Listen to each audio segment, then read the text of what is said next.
Hey, y'all want to see something hilarious? Bam! This is the Cold Steel Frenzy. Um, and in typical Cold Steel fashion, it's hilariously over the top. Um, since I don't really have a banana with me for scale, I can go ahead and try and do my best here to give you an idea of this is like 5 3/4 inch blade. And yeah, it's a thumb stud opener.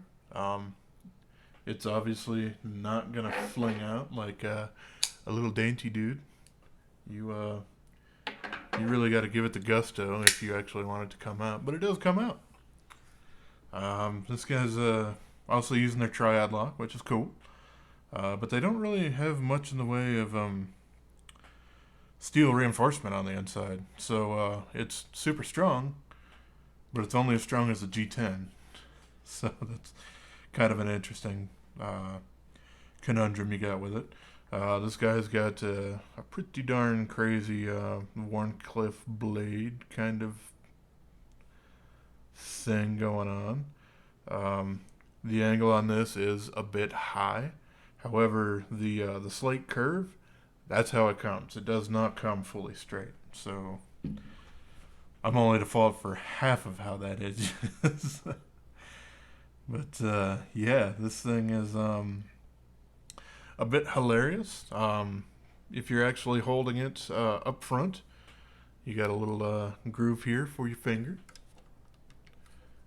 Let me see if I can't get a little bit more light, maybe. I like more light. Hey, that might help out a little bit. But yeah, you got a little bit cut out there for your finger, and you also have these areas that are milled, and it's basically corrugated blue and black because this is the Frenzy 2. They made 3 variants of it. The only difference was the color of G10. Everything was the same between them. But holding it up there, you actually have a pretty decent area where your finger can get some grip there, and you have some, I wouldn't really call it jimping, but there's some dimples cut into the G10 there. But when you're this far up, I like a large knife, but 5.75 inches is probably too much. Um, like I said, this thing's pretty hilarious.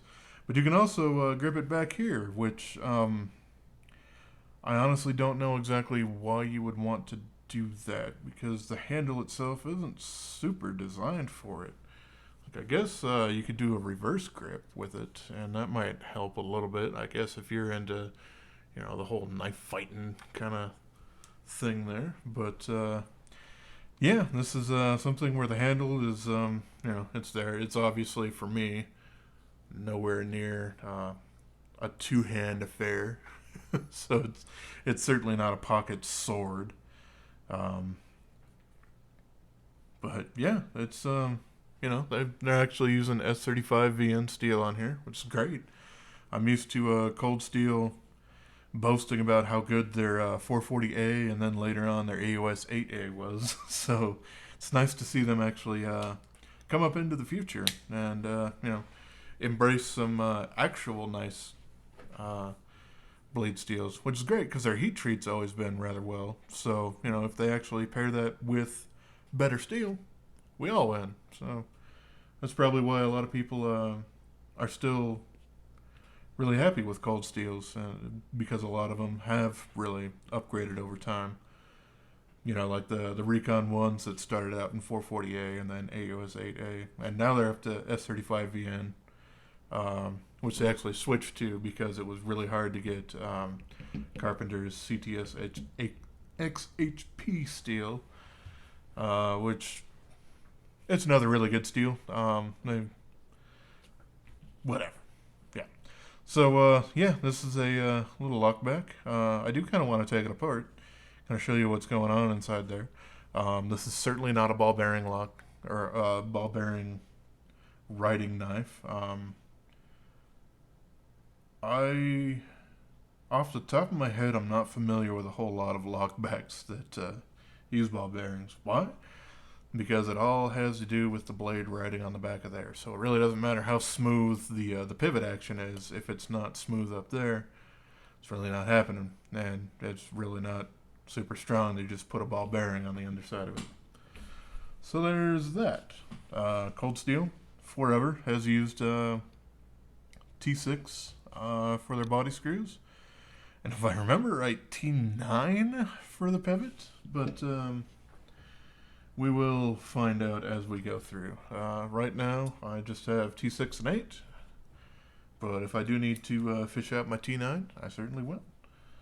I don't believe that there is any necessary reason for me to remove the pocket clip there. But at least you can flip it around. And it's, the same on both sides. They don't include a secondary clip or whatever like they do on a lot of their other knives.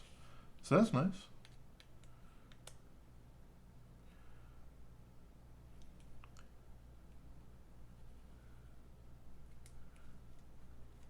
Yeah, I got this guy snugly fit last time I put this together. Yeah, you can see I still got a lot of my Loctite still in there.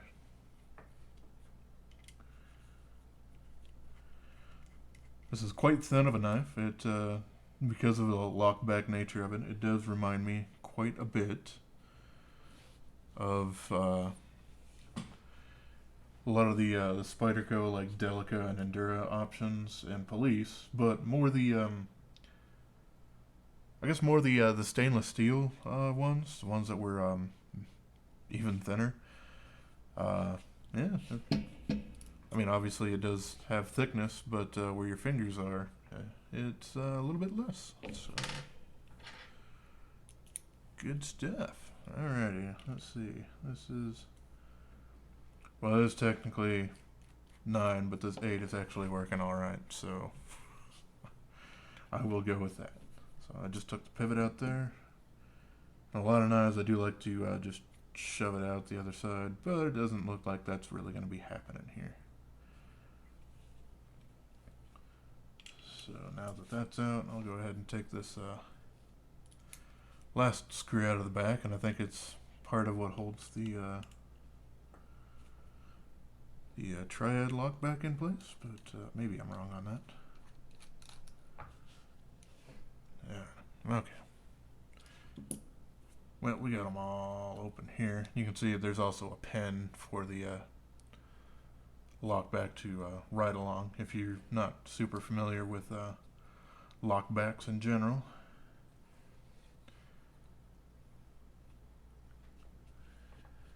I do want to get something under there so I can pry a little bit.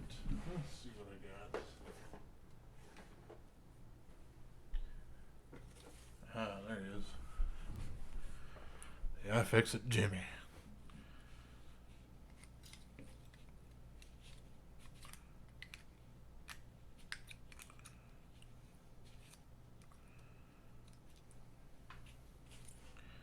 Come on, buddy.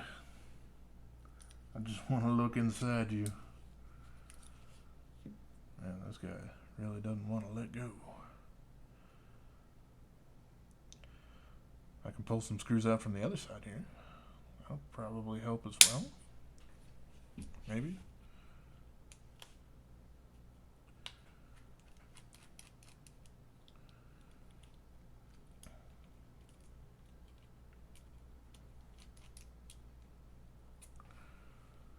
Set that in the same area, just below it.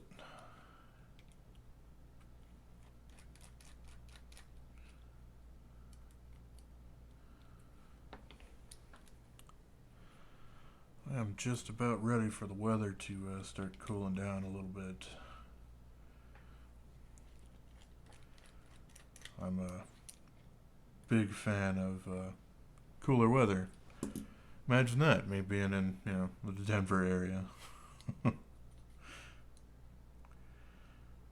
Okay, so the clip does go into the back spacer, so it at least has a little bit more structural integrity.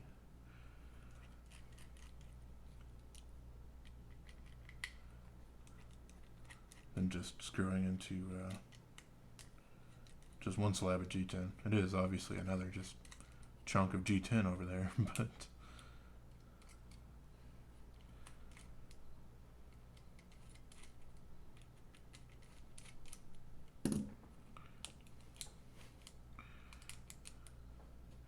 come on now.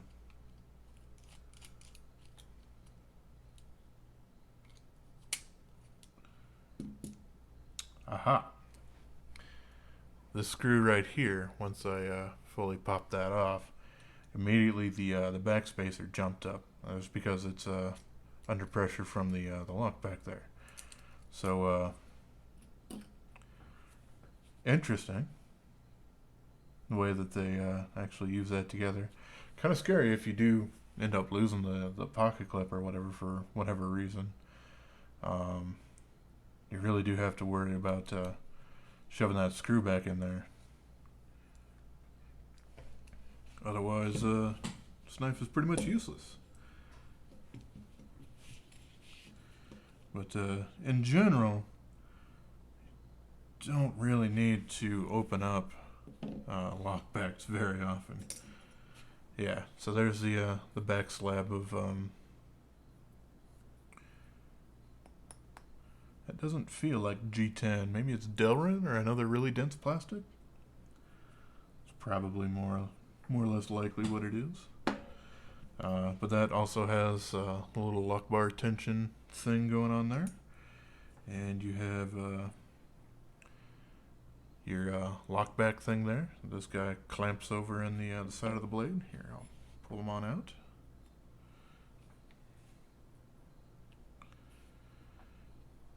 And yeah, you can see it rides along the side there and then clamps in place. What makes it the Triad lock is the fact that you also have a stop pin up here that it interfaces between both of those. And that's what apparently gives it all the magical strength of, well, we're not a lock bar, we're a Triad lock. Either way it works. What you can certainly see here is Cold Steel does this on quite a bit of their stuff, where they do have Phosphor Bronze washers, but they also have nylon. And it really depends. For these guys, they actually do have a purpose for the nylon stuff there. It's to interface better with the G10 because there's absolutely no liners in this knife whatsoever. And metal on G10 will just wear it down really quickly and the knife will get all wonky on you. So they do have the nylon there is a much better interface, but you know, as far as the blade interface with the pivot goes, those are some fairly chunky Phosphor Bronze washers. Last time I actually pulled this open, I did do just a slight bit of polishing on these guys because I don't go out of my way to do it, but if I do take apart a knife on washers, anything like this, or I have another, you know, a lot of cloth mouse mats or whatever, and I'll lay it down and basically drag it around in a circle on both sides. And you can certainly feel if there's a burr on there, which is usually happens as they're cutting it in the machinery or whatever. And it's super easy to polish those. It takes like maybe 5 or 10 seconds on just a leather strap. That's with the medium compound. Fine, I don't really find it necessary for it, but yeah. I mean, most phosphor bronze and copper and all that sort of stuff. I guess even steel, but most people don't, or most companies don't use it anymore. Polish up really, really fast on that. So, you know, as long as I have the knife open, if I notice it, I'll take care of it. But otherwise, meh, I don't really care. But yeah, that's interesting. That's the little pivot pin there.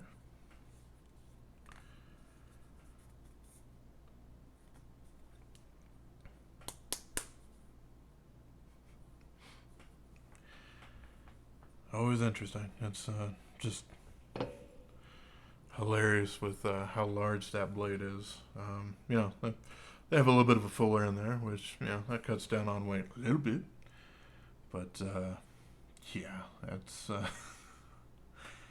it was an experiment, I will say, because I do like larger knives. I'm like, well, I kind of like me a Warnie, so why don't we play around and get this dude here? It's basically the only knife that I actually have in S35 VN, to my knowledge.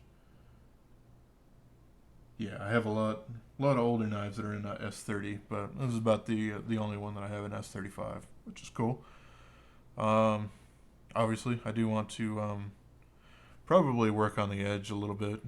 Kind of get it established a little bit more to my norm. But yeah, it's really good. Just way too long for it to be used decently as a utility knife, which is what this blade shape is quite known for. But yeah, well, hell, that's it. That's the Cold Steel Frenzy 2 for you. So as always, I hope you have a wonderful rest of your day, yo.